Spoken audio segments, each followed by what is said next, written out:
Thomas Bennett sat in his corner office on the 43rd floor, staring at the invitation on his desk. The annual business dinner. Black tie. Partners and spouses welcome. He was 58 years old and had built his company from nothing. 20 years of 14-hour days. 20 years of missing birthdays and holidays. 20 years of being married to his work. His wife had left him 5 years ago. She said she was tired of coming second to spreadsheets and conference calls. He couldn't blame her. Now his secretary Emma was standing in his doorway, holding her tablet, waiting for him to notice her. "Mr. Bennett, you have the Riverside meeting in 10 minutes. He looked up. Emma Carter, 32 years old. She had worked for him for 3 years. Efficient, quiet, always wore those simple blouses, and kept her hair tied back. He knew almost nothing about her personal life, and that's how he preferred it with employees. "Thank you, Emma. Also, about the business dinner next Thursday. I need you to attend as my assistant. The Singapore clients will be there, and you know their account better than anyone." She hesitated. "Sir, that's a formal evening event. Are you sure you need me there?" "I'm sure." Black tie. 7 o'clock. She nodded and left without another word. Thomas went back to his papers, already forgetting the conversation. The week passed in its usual blur of meetings and phone calls. Thursday arrived before he knew it. Thomas put on his tuxedo that evening, the same one he'd worn for years. It still fit barely. He'd gained a few pounds since his divorce. He looked at himself in the mirror, gray at the temples now, lines around his eyes. When had he gotten old? He arrived at the hotel ballroom at 7 sharp. The room was already filling with executives and their wives, all dressed in their finest. Crystal chandeliers, string quartet in the corner, white tablecloths and champagne. He greeted a few colleagues and checked his watch. 7:15. Where was Emma?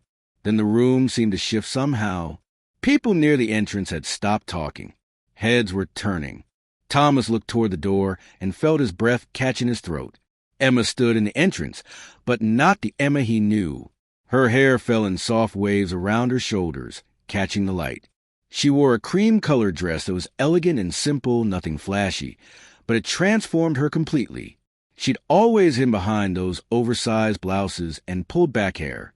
He had never really seen her before. She moved through the room with quiet grace, and Thomas realized something else. She carried herself with a dignity he'd been too busy to notice. The confidence wasn't new. It had always been there. He just never looked. She reached him and smiled softly. "Good evening, Mr. Bennett. I hope I'm not late." He couldn't speak for a moment. Finally, he managed, "No, you're right on time." As the evening progressed, Thomas began to see other things he'd missed. The way Emma spoke with the Singapore clients in flawless Mandarin. When had she learned that? The way she remembered details about their families, asking about a daughter's wedding and a son's new business. The way other executives clearly respected her, stopping to chat as if they'd known her for years. During dinner, he finally asked, "Emma, how long have you been studying Mandarin?" "About 8 years now," she said. "I spent 2 years in Shanghai before I came to work for you." 8 years. 2 years in Shanghai. He'd never asked. He'd never wanted to know. "I had no idea." She smiled gently. "You never asked, Mr. Bennett." He felt something crack inside his chest. A small fissure in the wall he'd built around himself. After the main course, she excused herself to the powder room. His business partner, Richard, slid into the empty chair beside him. "Thomas, you old fool." "What?" "That woman. Emma, do you have any idea what you have working for you?" "She's an excellent secretary." Richard laughed. "She's got an MBA from Columbia. She speaks 3 languages.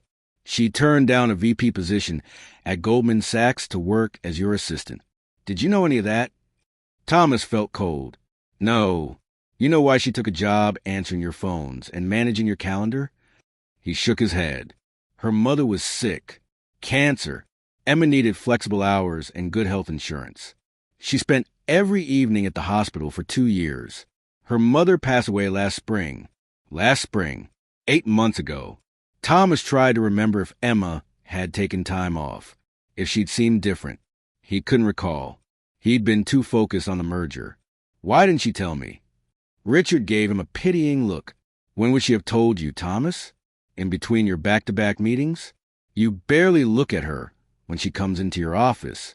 Emma returned to the table, and Richard excused himself. The evening continued, but Thomas couldn't focus. His mind was spinning. The dinner ended at 10. People began to leave, calling for taxis and cars. Thomas found Emma gathering her coat. Emma, wait. Can I give you a ride home? She looked surprised. That's not necessary, Mr. Bennett. I can take a cab. Please. I'd like to. They rode in silence for a while, the city lights sliding past the windows. Finally, Thomas spoke. I owe you an apology. Sir, I've worked beside you for 3 years, and I don't know you at all. That's not your fault. It's mine. She was quiet for a moment. You've been very kind to me, Mr. Bennett. You gave me the flexibility I needed when my mother was sick. Even if you didn't know why I needed it, you gave it. But I should have known. I should have asked. I should have seen you. The car pulled up to a modest apartment building. Emma gathered her purse. Mr. Bennett, can I tell you something? He nodded. You're not as hard as you think you are. 3 years ago, when you hired me, I was desperate. You could have hired someone with more experience. Someone who hadn't taken 2 years off. But you took a chance on me. You've been so buried in your work that you haven't noticed. But you've been kind in 100 small ways. You just forgot to be kind to yourself. She opened the car door. Good night, sir. Thomas sat in the car for a long time after she left, staring at nothing. That weekend, he did something he hadn't done in 20 years. He stayed home. He didn't check his email. He didn't review reports.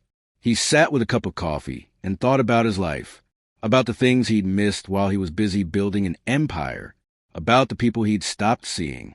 Monday morning, Emma arrived at his office with his coffee as usual. Emma, sit down, please. She sat, looking uncertain. I want to know about you. Not about work. About you, if you're willing to tell me.